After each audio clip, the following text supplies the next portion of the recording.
Intro.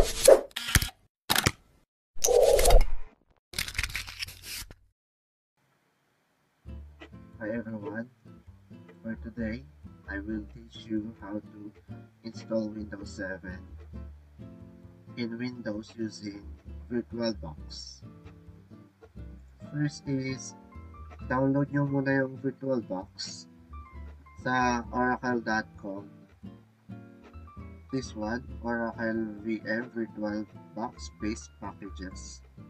Then Windows, this one, Windows installer. Pindutin nyo lang yan.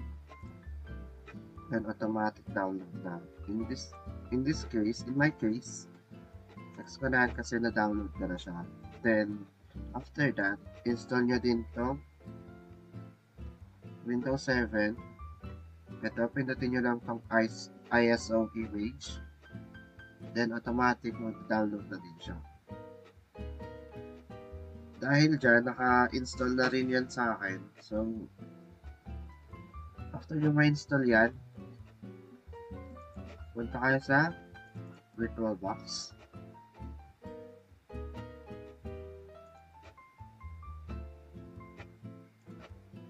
Dito nyo yung view,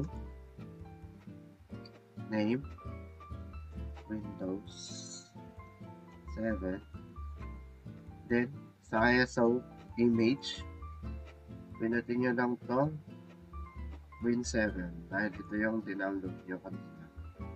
Next nyo lang yan guys. Dito, pili kayo ng base memory nyo. Sa akin, okay na yan. Next, dito, gawin ko lang tong 10 kasi masyado siyang malaki for me. Finish. Click nyo lang kasi automatic na mag-open na yung Windows 7.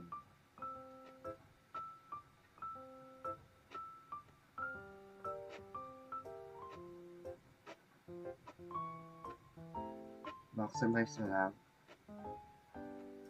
And wait nyo na lang siya.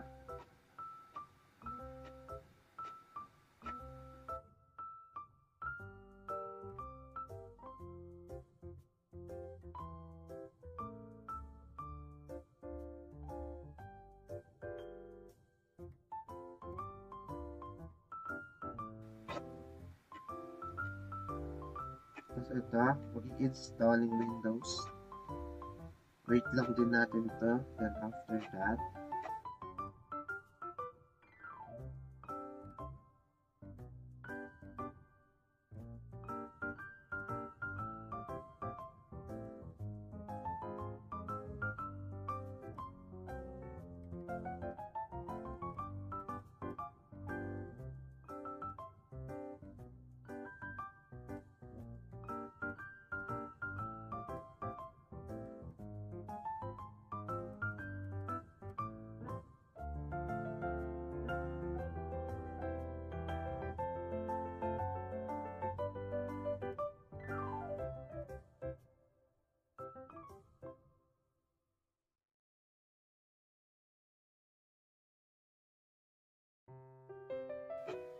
after all downloading, magre-restart siya.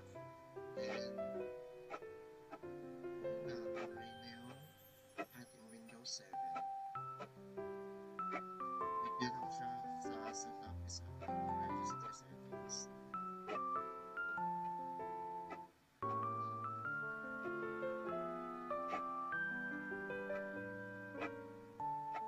Ito setup lang.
Tapos na ang